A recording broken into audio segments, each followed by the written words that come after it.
Évidemment que le grand défi qu'on continue d'avoir, c'est trouver le moyen d'attirer, d'amener du personnel additionnel. En avril 2020, le gouvernement craint un débordement du réseau. Il lance un appel pressant à tous ces travailleurs de la santé. Nos anges gardiens, comme on les a appelés, puis les services essentiels, on va en avoir de besoin au maximum, donc on va tout faire pour les protéger. Je vais me souvenir toute ma vie d'une réunion où, à un moment donné, mes collègues ont mis le poing sur la table puis on dit, là, François, il faut faire quelque chose, là, ça n'a pas de bon sens. Tout le monde tombe comme des mouches, là. En première vague, c'est 1 personne sur 4 qui avait la COVID qui est un travailleur de la santé. Mais moi, je pense qu'on aurait dû mettre tout ce qui était possible de mettre en place pour essayer d'améliorer ou de réduire, dans le fond, l'exposition par inhalation des travailleurs. Selon des experts, les autorités auraient pu mieux prendre soin de leurs anges gardiens. Au cœur du débat, un masque, le N95. On continue à communiquer que le masque médical est un équivalent, alors que ce n'est pas le cas, ça n'a jamais été le cas, puis je vois pas le jour où ça va être le cas. Ces spécialistes se battent depuis 1 an au sein de l'appareil gouvernemental pour élargir l'accès au N95. Selon eux, ce masque devait protéger contre un risque sous-estimé, la transmission par aérosol. Mais ils ont été largement ignorés ou censurés.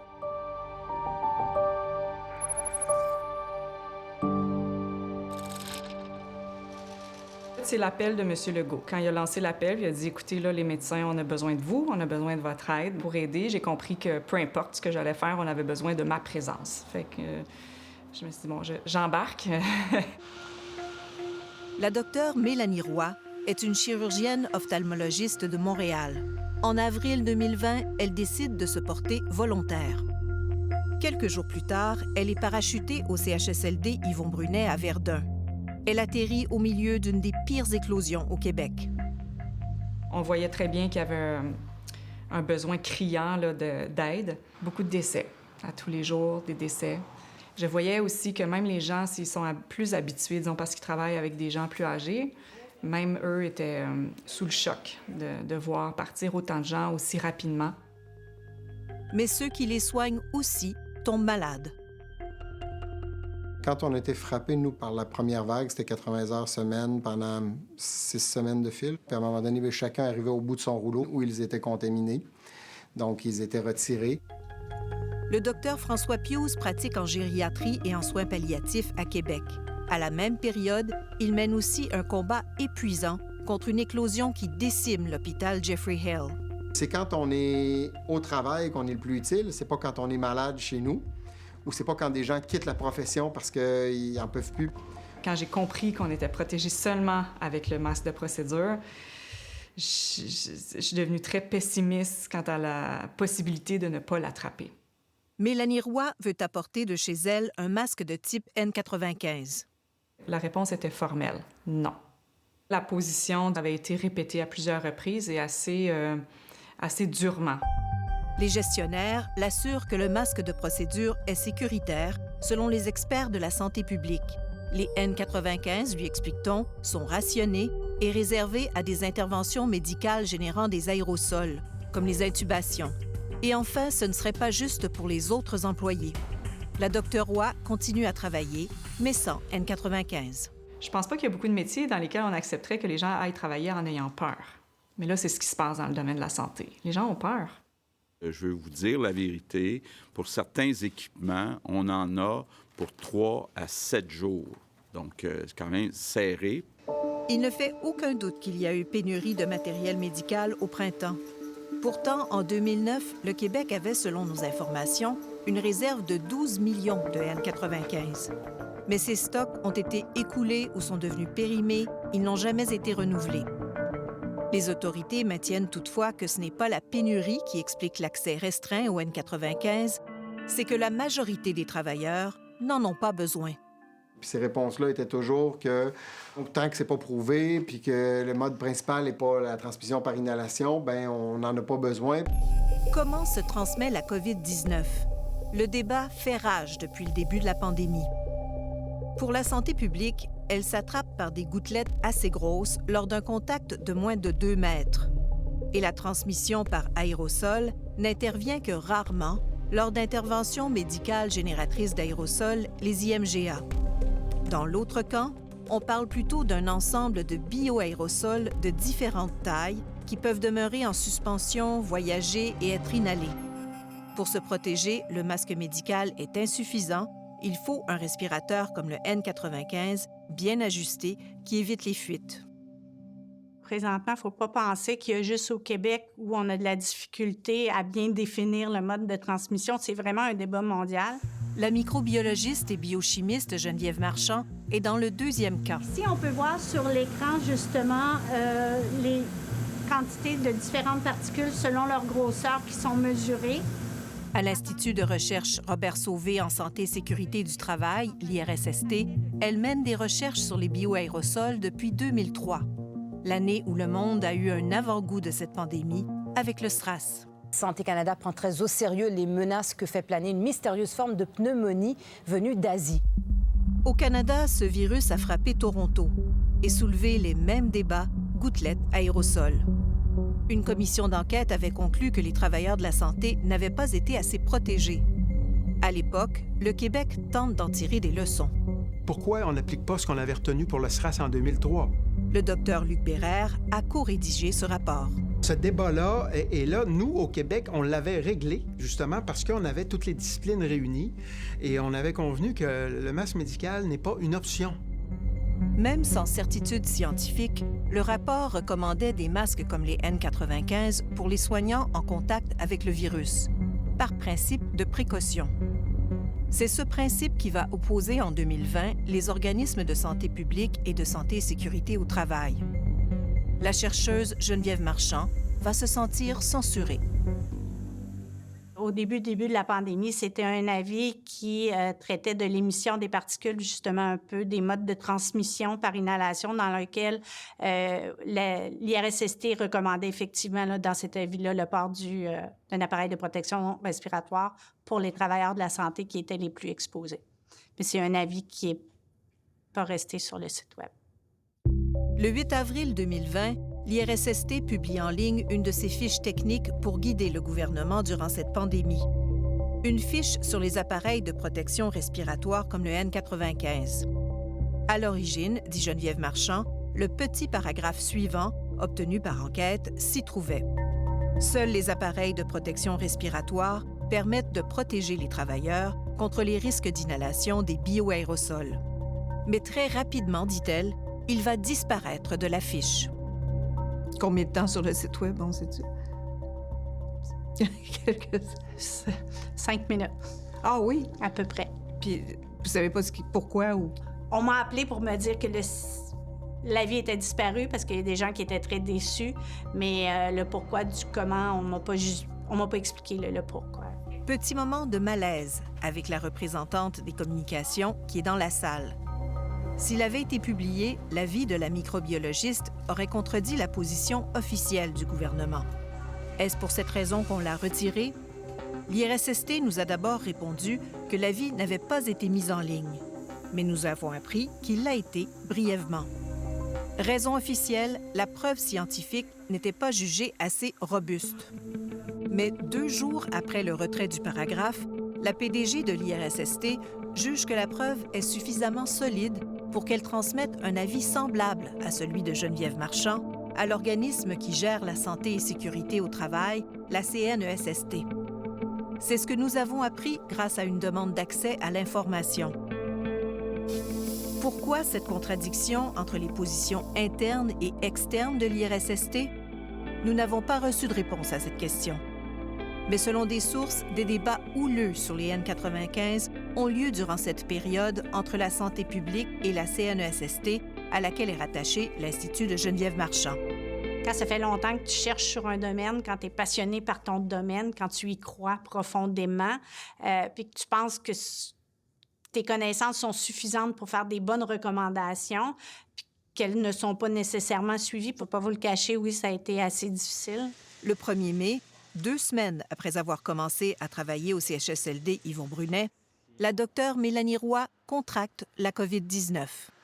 C'est vraiment venu me chercher ce qui s'est passé parce que tout d'un coup, je me suis sentie comme si je n'étais pas importante, comme si on se préoccupait pas assez de la situation.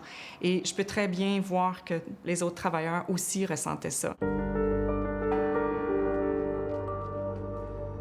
Durant la première vague, près de 14 000 travailleurs de la santé ont contracté la COVID-19, le quart des victimes du virus dans la province. 11 travailleurs sont décédés. Ils ont été vraiment des héros. Toute la nation québécoise leur doit reconnaissance.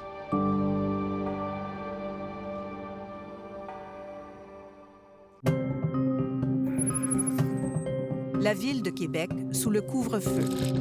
Des aires de ville abandonnées, irréelles. Quand ça flambe dans une deuxième vague, la première vague, c'est de la petite guerre par rapport à la deuxième. Plus de 30 000 autres soignants vont contracter la COVID-19. Pour la plupart d'entre eux, toujours sans N95.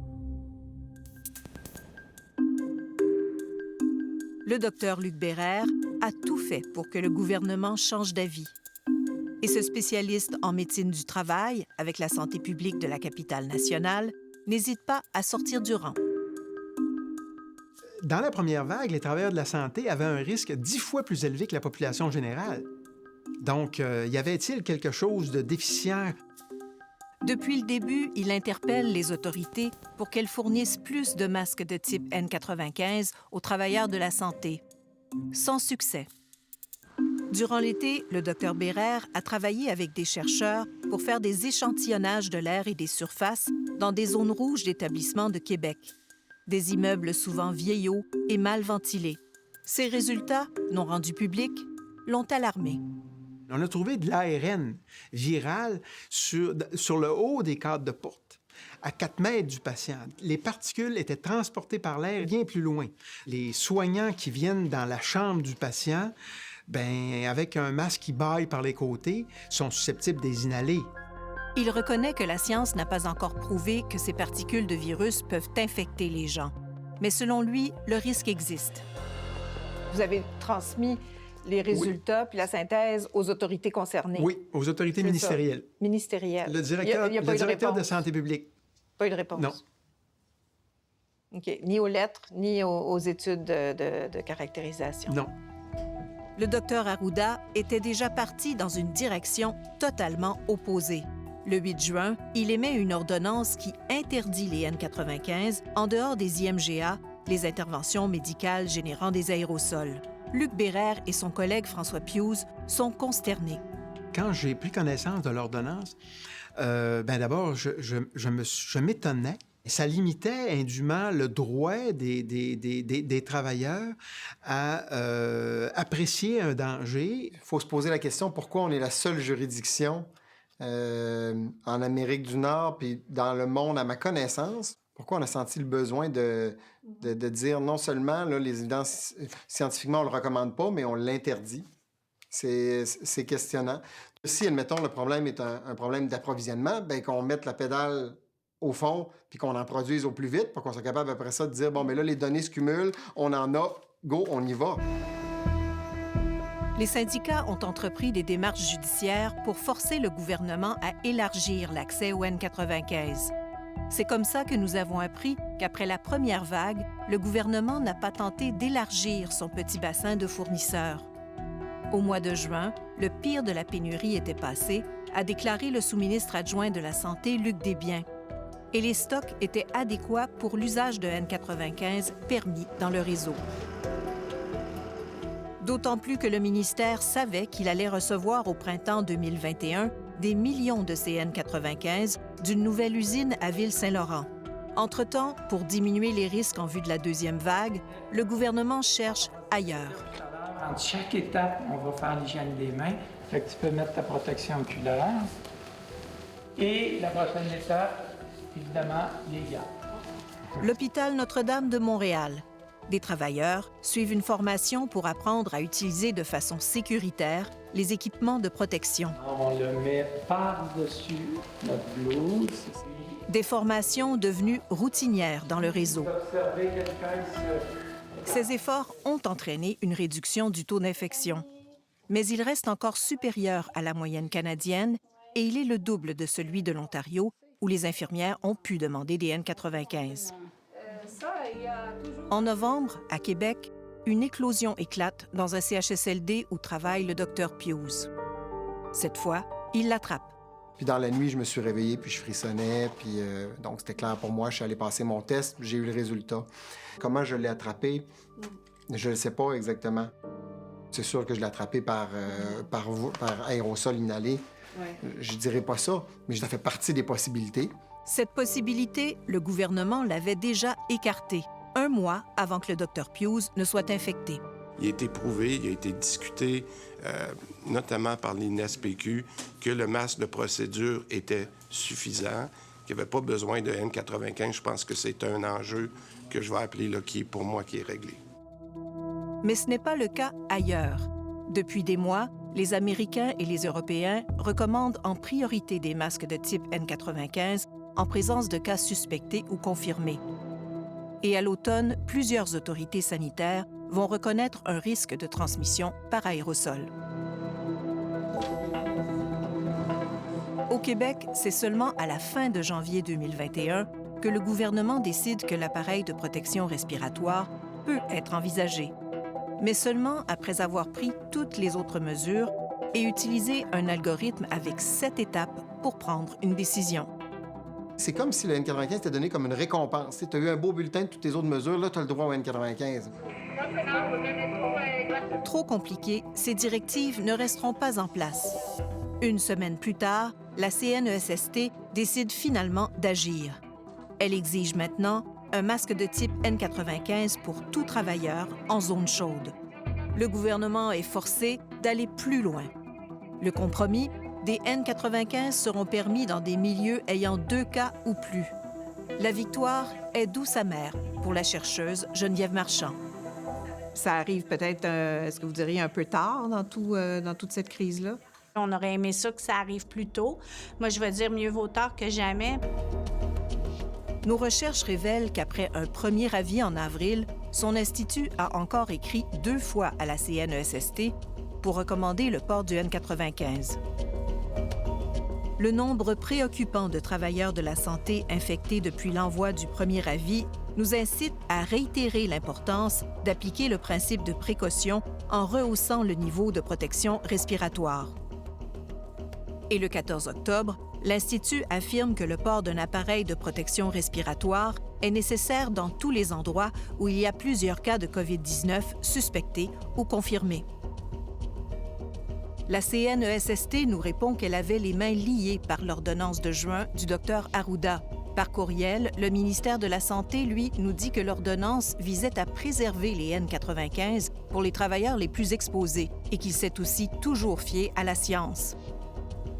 Mais plusieurs de ces arguments ont été rejetés cette semaine par le tribunal administratif du travail. Le juge conclut que le gouvernement a sous-estimé le risque de transmission aérienne de la COVID-19 et qu'il aurait dû appliquer le principe de précaution.